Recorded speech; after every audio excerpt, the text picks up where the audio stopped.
Hello everyone, welcome to one more mini vlog. ఏంటి తట్టా పుట్టా సర్దుకుని ఎక్కడికో చెక్కేస్తుందనా అనుకుంటున్నారా? మోస్ట్లీ నన్ను ఇన్స్టాగ్రామ్లో ఫాలో అయ్యే వాళ్ళకి అర్థమయ్యే ఉంటుంది దేని గురించి ఈ వీడియో అని చెప్పి. ఏం లేదండి, నేను నా ఫ్రెండ్స్తో కలిసి ట్రిప్కి అయితే వెళ్ళాను అనమాట. 4 days ట్రిప్ వెళ్ళాము. అది ఎక్కడికి వెళ్ళాము ఏంటి అని చెప్పి మీకు నెక్స్ట్ నా వీడియోస్ అన్నింటిలో తెలుస్తుంది అనమాట. ఫస్ట్ అయితే నేను ఇక్కడ కలువైలో ఉన్నాను కదా, కలువై నుంచి బెంగళూరు అయితే వెళ్ళాను. బెంగళూరు నుంచి నా ట్రిప్ అనేది స్టార్ట్ అవుతుందన్నమాట. నన్ను పిక్ చేసుకోవడానికి భావిష్ అయితే వచ్చాడు. ఇది నా ఫ్రెండ్స్ రూము. ఇక్కడ నుంచి ట్రిప్ అయితే స్టార్ట్ అవుతుంది. ఫస్ట్ అయితే వీళ్ళైతే ముందుగానే కారు ఒక 2-3 weeks బిఫోరే కార్ అన్నీ బుక్ చేసుకున్నారు సెల్ఫ్ డ్రైవ్కి. అంటే విత్ డ్రైవర్ అయితే ఎక్కువ అవుతుంది.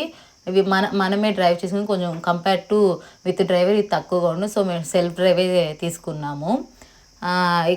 నేను వచ్చేక ముందే వీళ్ళంతా స్నాక్స్ అన్నీ కొని చపాతీ ఇవి పులిహోర అన్నీ చేసి పెట్టేసి ఉన్నారు. నేను వచ్చి ఇంకా టమోటా కర్రీ అయితే చేశాను. టమోటాస్ కానీ కట్ చేసి పెట్టుకున్నారు.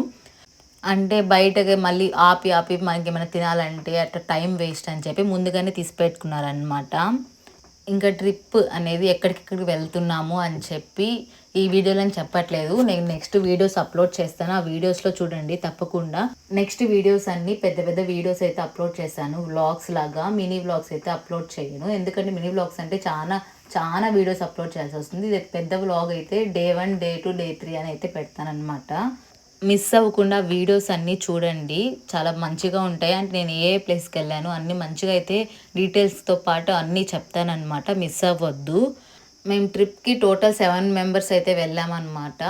మాలో డ్రైవింగ్ వచ్చింది బాగా వంశీకి మాత్రమే. కైఫ్ గన్ డ్రైవ్ చేస్తాడు, మరి అంటే రీసెంట్గా నేర్చుకున్నాడు. సో డ్రైవింగ్ అయితే ఎక్కువ ఇవ్వలేదు కైఫ్కి. వంశీ మోస్ట్లీ డ్రైవ్ చేశాడు. భావేష్కి అయితే అస్సలు రాదు. వాడిని అసలు డ్రైవర్ సీట్లోనే కూర్చోబెట్టకూడదు. కానీ పొద్దున వస్తాం నేను డ్రైవ్ చేస్తాను అని చెప్పి డ్రైవర్ సీట్లో అయితే కూర్చుంటాడనమాట. ఇంకా మనం ఎక్కడికైనా వెళ్ళేటప్పుడు ఎదురు రావడం మన ఆనవాయితీ కదా. ఇంకా ఇలాంటివి నమ్మే వాళ్ళు ఉన్నారంటే నేనైతే ఉన్నాను. నాకు కొంచెం సెంటిమెంట్ ఇలాంటివన్నీ. ఎక్కడికైనా వెళ్ళేటప్పుడు ఎవరైనా ఎదురు రమ్మంటాను, లేదా ఎవరైనా వెళ్తే నేను ఎదురు వెళ్తాను. మా ఇంట్లో అలా అలవాటు అయింది. మేమైతే ట్రిప్కి అయితే స్టార్ట్ అయిపోయాను అనమాట. నెక్స్ట్ వీడియోస్ తప్పకుండా చూడండి. Thank you so much.